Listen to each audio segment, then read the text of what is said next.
Hello friends, तो आज हम क्लास 11 केमिस्ट्री जो चैप्टर है आपका रासायन विज्ञान की मूल अवधारणाएं, उसमें हमने टॉपिक पढ़ा था सीमांत अपकर्मक। तो आज हम उसके न्यूमेरिकल्स आंकिक क्वेश्चंस लगाने वाले हैं। ठीक है, बहुत ज़्यादा मोस्ट इंपॉर्टेंट क्वेश्चन होते हैं इसके।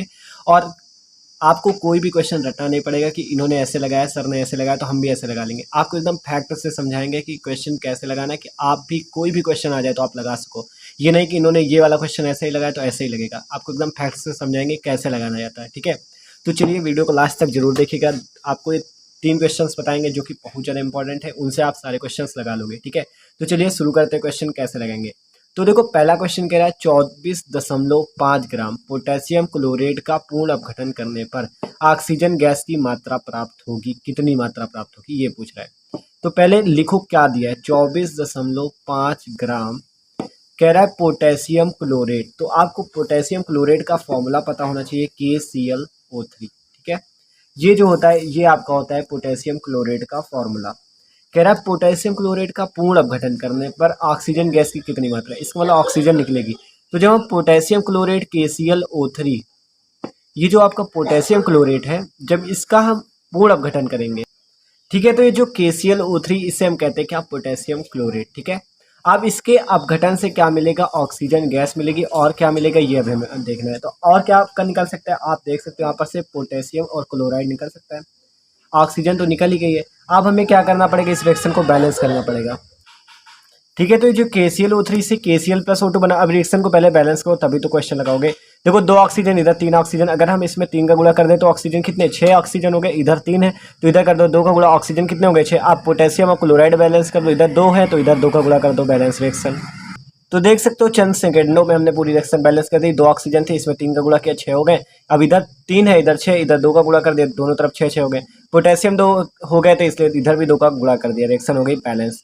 आप कह रहा है 24.5 ग्राम पोटेशियम क्लोराइड। ठीक है, अब आप पहले करो क्या, इसमें सबके क्या निकाल डालो, सबके निकाल लो क्या आप अणुभार। इसका अणुभार पहले निकालो, इसका कैसे निकालो, आपको ये सब दिया है ना मान। तो के का कितना 39, प्लस क्लोरीन का कितना 35.5, प्लस ऑक्सीजन का कितना 16।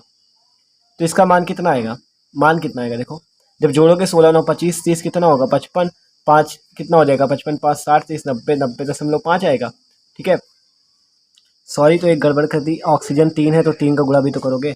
तो 39 प्लस 35.5 प्लस 16 3 48। अब इसे जोड़ लो तो कितना हो जाएगा, आप जोड़ोगे तो आएगा 122.5। ठीक है, इसी प्रकार इसका निकाल लो। पोटेशियम का हो गया 39, क्लोरीन का हो गया 35.5, प्लस ऑक्सीजन का हो गया 16। जोड़ लोगे तो कितना आएगा 39 6 45, 10 55 5 60 90.5 इसका आ जाएगा। ठीक है, इसका 90.5 आ जाएगा। इसी प्रकार ऑक्सीजन का निकालें, O2 का, तो कितना आएगा O2 का आएगा आपका O2 ऑक्सीजन का देख रखा है 16, तो 16 गुणे 2 बराबर 32। अब एक बात याद रखो, यहाँ पे 2O2 दिया है, देख सकते हो ये 3O2 है, तो 3 का इसमें गुणा करना पड़ेगा। तो जो 32 है इसमें 3 का गुणा करना पड़ेगा आपको, 32 गुणे 3। तो इसका जो वास्तविक अणुभार आएगा 96 होगा। आप केवल अगर आप केवल O2 का रख दोगे तो क्वेश्चन गलत हो जाएगा। आपको इस 3 O2 में 3 का गुणा करना पड़ेगा। इसी प्रकार जो पोटेशियम क्लोराइड था, इसका जो 122.5 है, इसमें भी आपको 2 का गुणा करना पड़ेगा। तो कितना आएगा 2 पंचे 10 0 1 2 दूनी 4। ठीक है, 1 5 हो जाएगा, 2 पंचे 10 0 4 1 5 2 दूनी 4 245.0। तो अब इसे एक जगह नोट करते हैं, 245 ग्राम इसका ऑक्सीजन कितना है, क्लोरीन कितना। ठीक ठीक है, तो देख सकते हो इसका 245 ग्राम, इसका 96 ग्राम। इससे तो अगर इसका भी निकालोगे 90.5, 2 का गुणा कर देना तो कितना आ जाएगा आपका। तो उससे हमें मतलब नहीं, क्योंकि हमें निकालना तो ऑक्सीजन की मात्रा है कि इतने ग्राम से कितने क्लोराइड का पूर्ण अपघटन करने पर ऑक्सीजन गैस की कितनी मात्रा प्राप्त होगी। तो देखो, अब हम लिखते हैं कि 245 ग्राम से कितना ऑक्सीजन प्राप्त हो रहा है, 245 ग्राम KClO3 के अपघटन से प्राप्त ऑक्सीजन। ठीक है, भाषा एकदम ऐसे ही लिखनी है आपको। तो देखो 245 ग्राम से कितना है ऑक्सीजन मिल रहा है, 96 ग्राम। तो अब हम क्या निकालते हैं, 1 ग्राम पोटेशियम क्लोराइड के अपघटन से कितनी ऑक्सीजन मिलेगी जाके, 96 बटा कितना 245। आपने पेन वाले में पढ़ा होगा कि मान जैसे छोटे क्लास में पढ़ा है कि 10 पेन की कीमत इतनी, तो 1 पेन की कितनी होगी, जैसे 10। ठीक है, जैसे क्वेश्चन रहते हैं कि मान लो 10 पेन की कीमत 100 रुपये है, तो 1 पेन की कितनी होगी। तो 1 पेन की कैसे निकालते हैं, 1 पेन की निकालने के लिए इस 100 में 10 का भाग दे देते हैं तो 10 रुपये आ जाती है 1 पेन की कीमत। उसी प्रकार हमने क्या किया, 96/245 कर दिया। ठीक है, 96 क्या कर दिया, 245। तो 1 ग्राम की निकाली। अब हमें निकालनी क्वेश्चन में कितनी थी, 24.5 ग्राम की। तो यहाँ पे 24.5 ग्राम की निकालो। ठीक है, KClO3 में उपस्थित ऑक्सीजन गैस की मात्रा। ठीक है, तो 24.5 ग्राम में कितनी हो जाएगी, इसमें इतनी आई थी 1 ग्राम की, 24.5 ग्राम की निकालोगे तो 96/245 इंटू क्या आ जाएगा, 24.5। समझ में आ रहा है ना कैसे, जैसे 1 पेन की निकाल ली, अब चाहे जितने पेन की पूछे, 5 पेन की पूछे, चाहे 6 पेन की, तो 5 पेन की 10 गुणे 5 हो जाएगा। ठीक है, 6 की पूछे 10 गुणे 6 तो 60 हो जाएगा। ठीक है, उसी प्रकार 1 ग्राम की निकाल ली तो आप 24.5 ग्राम की निकाल लोगे। ठीक है, जब इसे सॉल्व करोगे, डायरेक्ट ऐसे सॉल्व कर लो, दशमलव हटाओ, नीचे बढ़ाओ 0, 245, 10 आ गया 9.6 ग्राम O2। ठीक है, 9.6 ग्राम O2। आपसे क्वेश्चन में कह रहा था कि अगर आपको 24.5 ग्राम पोटेशियम क्लोरेट का पूर्ण अपघटन करना पड़ जाए तो आप ऑक्सीजन गैस की कितनी मात्रा प्राप्त होगी, तो आपने आंसर निकाल लिया है 9.6 ग्राम। तो आप देख सकते हो आपने केवल एक स्टेप फॉलो किया, सबके अणुभार निकाले, फिर यहाँ पे आपने रखा कि कितना आ रहा है, इसका 245 ग्राम आया, इसका 96 ग्राम आया। एकदम आसान क्वेश्चन था, पूरा लगा लिया। ठीक है, अब अगला क्वेश्चन देखते हैं जो कि जिससे आपको बहुत अच्छी प्रैक्टिस हो जाएगी। देखो कह रहा है 7.95 ग्राम क्यूप्रिक ऑक्साइड पर अपक्रिया पूर्ण होने पर H2 गैस प्रवाहित करने पर जल की कितनी मात्रा प्राप्त होगी। तो चलो देखते हैं। कह रहा है 7.95 ग्राम 95 ग्राम क्यूप्रिक ऑक्साइड। क्यूप्रिक ऑक्साइड का फॉर्मूला होता है CuO। ठीक है, तो आपको फॉर्मूले याद करने हैं। क्यूप्रिक ऑक्साइड का CuO होता है। तो इसके अपघटन से कह रहा है क्यूप्रिक ऑक्साइड पर अपक्रिया पूर्ण होने तक H2 गैस प्रवाहित की जाती है। मतलब कि क्यूप्रिक ऑक्साइड पर हाइड्रोजन गैस प्रवाहित करने पर क्या होता है। तो चलो देखते हैं क्या होगा। देखो जब हाइड्रोजन गैस प्रवाहित करेंगे तो यहाँ पर से Cu निकलेगा, क्योंकि कह रहा है प्रवाहित करने पर जल की मात्रा निकलेगी। जल की कितनी मात्रा पूछ रहा है, तो इसका मतलब आपको पता चल गया कि यहाँ से जल निकलेगा। आप रिएक्शन खुद से बना सकते हो कि क्यूप्रिक ऑक्साइड है, उस पर अपक्रिया पूर्ण होने तक हाइड्रोजन गैस प्रवाहित किया, तो इस पर क्या किया जाता है, हाइड्रोजन गैस प्रवाहित की जाती है। ये तो क्वेश्चन में कहा गया हाइड्रोजन प्रवाहित कर दी। आप क्या कह रहा है, जल की कितनी मात्रा निकलेगी, तो जल की मात्रा निकाल दो, बचेगा क्या, कॉपर। तो रिएक्शन हो गई। ठीक है, आप इसके सबके अलग अलग अणुभार निकालो। कॉपर का ये दिया है तो 63.5 प्लस ऑक्सीजन का कितना 16, हाइड्रोजन का निकालोगे तो 1 गुणे 2 तो कितना आ गया 2, इसका जोड़ लो।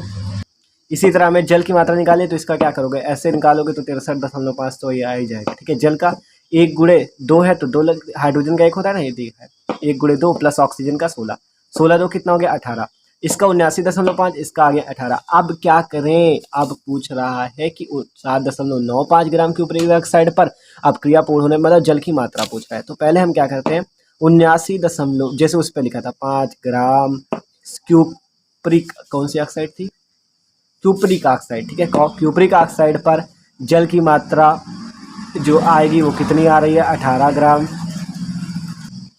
ठीक है, 18 ग्राम। अब निकालेंगे 1 ग्राम की, 1 ग्राम क्यूप्रिक ऑक्साइड में जल की मात्रा 18 बट्टा जैसे उसमें क्या था 79.5।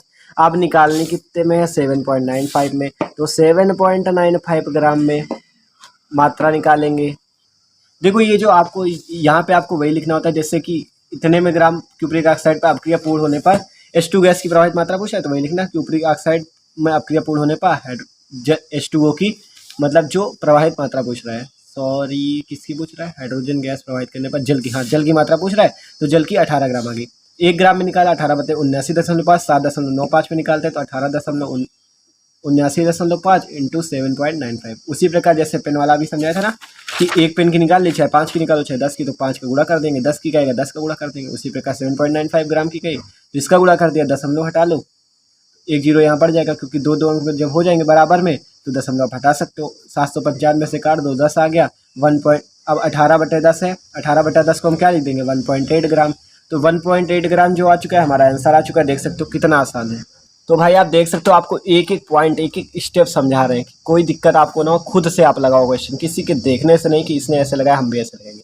तो आप एक एक पॉइंट खुद समझो। ठीक है, तो देख सकते हो ये वाला लगा लिया। आप तीसरा क्वेश्चन भी एक लगा लो, जिससे आपको आयतन वाला भी थोड़ा लगा लो। ठीक है, ये भी इंपॉर्टेंट है। कह रहा है जिंक धातु पर तनु H2SO4 की क्रिया से NTP पर इतना लीटर गैस।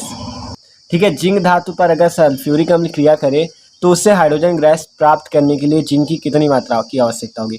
तो चलो जिंक की क्रिया कराते हैं सांद्र सल्फ्यूरिक अम्ल H2SO4 से, जिससे क्या निकलेगा, जिंक की कितनी मात्रा, तो शुद्ध जिंक की मात्रा, सॉरी हाइड्रोजन गैस प्राप्त करने के लिए यहाँ पर से हाइड्रोजन गैस निकलेगी और जिंक सल्फेट निकलेगा। ठीक है, कैसे हम जान गए निकलेगा, क्योंकि कह रहा है हाइड्रोजन गैस कहाँ, ये हाइड्रोजन गैस प्राप्त करने के लिए, तो उसने पहले ही बता दिया हाइड्रोजन गैस प्राप्त होगी, तो जो बचा उसे जोड़ दो, जिंक सल्फेट। ठीक है, जिंक की मात्रा पूछ रहा है, तो इसमें पहले हमें इसमें किसी का अणुभार दिया है, नहीं दिया क्या? तो देखो अणुभार क्वेश्चन में दिया था, हमने लिखा नहीं था। अगर आपको क्वेश्चन आएगा भी एग्जाम में तो आपको ज़्यादातर के अणुभार लिखे होंगे। ठीक है, तो चलो जिंक का पहले निकालते हैं। जिंक का यहाँ पर कितना हो गया, 65.4 ग्राम, बस आगे ग्राम लगा देना। ठीक है, हाइड्रोजन की मात्रा पूछ रहा है, तो इसका क्या करोगे निकाल के। कह रहा है कि जिंक धातु पर तनु H2SO4 की क्रिया से एनटीपी पर इतने लीटर गैस हाइड्रोजन प्राप्त करने के लिए शुद्ध जिंक की कितनी मात्रा की आवश्यकता होगी। तो हाइड्रोजन गैस का निकाल लो 1 × 2 ग्राम। ठीक है, 2 ग्राम मतलब, तो आप देख रहे हो 65.4 ग्राम। सॉरी, हाइड्रोजन तो हमें लीटर में लिखना पड़ेगा, क्योंकि कह रहा है एनटीपी पर 1.12 लीटर हाइड्रोजन गैस प्राप्त करते हैं, तो 1.12 लीटर हाइड्रोजन गैस प्राप्त करते हैं। ठीक है, तो 1 दशमलव कितना 12 लीटर है, तो 2 लीटर यहाँ पे लिखेंगे, क्योंकि क्या बात हो रही है, 1.12 लीटर हाइड्रोजन प्राप्त करते हैं, तो इसलिए हमने इसे ग्राम में ना लिख कर लीटर में लिखा, क्योंकि यहाँ पे आपको लीटर में बताया गया कि 1.12 लीटर हाइड्रोजन प्राप्त करते हैं एनटीपी पर। तो जिंक की मात्रा इस बार इधर का ना पूछ के इधर का पूछा गया, इसलिए हम लिखेंगे 2 लीटर, क्योंकि जिंक की मात्रा पूछ रहा है ना, तो 2 लीटर हाइड्रोजन गैस में प्राप्त जिंक की मात्रा लिख लो। प्राप्त अपने हिसाब से ही लिखना है, कुछ भी किसी के उससे नहीं, अपने हिसाब से लिखो, जैसा क्वेश्चन में कह रहा हूँ। जिंक की मात्रा बराबर 65.4 ग्राम, तो अब निकाल लो 2 ग्राम, 2 लीटर में इतनी है, तो 1 लीटर में कितनी होगी, 1 लीटर में हो जाएगी 65.4 बटा क्या, 1 लीटर में 65.4 बटा इधर 2 था, अब 1 का निकाला तो 2 का भाग हो जाएगा। अब पूछ कितने में रहा है, हमसे कह रहा है कि 1.12 लीटर में बताओ, तो 1.12 लीटर में बताने। ठीक है, तो 1.12 लीटर में बताएंगे, तो 65.4 बटे 2 इंटू 1.12। ठीक है, 1.12, 12 नहीं कहते, आखिरी जो दशमलव वाले बाद अंक होते हैं उसे 12 सीधा सीधा पढ़ते हैं। ठीक है, तो सॉरी हमने यहाँ पे एक चीज़ गलत कर दिया है। क्या गलत कर दिया आपको, क्योंकि हाइड्रोजन की पहले से ही आयतन दिया 1.12 लीटर, तो आपको इसका अणुभार नहीं निकालना, क्योंकि वो तो ग्राम में आएगा ना, तो हमें लीटर में दिया है, तो 1.12 लीटर दिया था, तो 2 हाइड्रोजन है, इसलिए हम यहाँ पे 2 का गुणा करेंगे और 2.24 लीटर आएगा। अगर आप ऐसे करोगे तो मान ग्राम में आएगा, अगर आपको लीटर में, क्योंकि लीटर में दिया है हमको, तो हमने क्या किया, जो पहले दिया था इसी को लिख लिया यहाँ पे, और 2 हाइड्रोजन की बात थी इसलिए 1.12 इंटू 2। ठीक है, 2.24, तो कोई दिक्कत नहीं है, यहाँ पे हम लिख लेंगे बट 2.24 लिख लिया। अब आप इससे काट सकते हो, 1.12 से इसको काटोगे आ जाएगा 2, क्योंकि इसी में तो 2 का गुणा करके हमने पाया था उसे। अब इसका भाग दे दो इसमें, 65.4 में 2 3 6, 2 दूनी 4, 1 2 दशमलव और 4 1 2 7 14। ठीक है, कितना आ गया आपका ग्राम, जिंक की मात्रा पूछ रहा था ना, ग्राम जिंक। और भाई आप एक चीज़ की कोशिश जरूर किया करो कि आप कभी भी कैलकुलेटर का यूज ना किया करो। ठीक है, क्योंकि जितना ज़्यादा आप खुद से कैलकुलेशन करोगे उतना ज़्यादा आपकी प्रैक्टिस होगी। देख रहे हो हम एक भी कैलकुलेशन सब आपको करके दिखा रहे हैं कैसे गया था। 1.12 था, 2 से इसको काटा 2 आ गया, 2 का फिर भाग दे दिया, 2 3 6, 2 दूनी 4, 2 7 14। ठीक है, तो आप जितनी ज़्यादा कैलकुलेशन करोगे उतनी ज़्यादा आपकी प्रैक्टिस होगी और उतना ज़्यादा आप अच्छे से कर पाओगे। चाहे जितना बड़ा आपको कैलकुलेशन जब आप करने लगोगे, तो चाहे जितना बड़ा कैलकुलेशन दे दे आप आसानी से कर लोगे। ठीक है, तो देख सकते हो ये सारे क्वेश्चन आपको बहुत ज़्यादा आसानी से बताया कि कोई भी क्वेश्चन आपको रटना नहीं है, सब आसानी से है। अगर आप आगे भी क्वेश्चन लगाओगे तो आपको किसी भी क्वेश्चन में दिक्कत नहीं होगी, अगर होती भी है तो आप कमेंट करके हमें बता सकते हो, उस क्वेश्चन को हम बताने का आपको पूरा प्रयास करेंगे। ठीक है, तो अगर वीडियो थोड़ा सा भी अच्छा लगा तो प्लीज लाइक जरूर कर दीजिएगा। Okay, thanks for watching this video.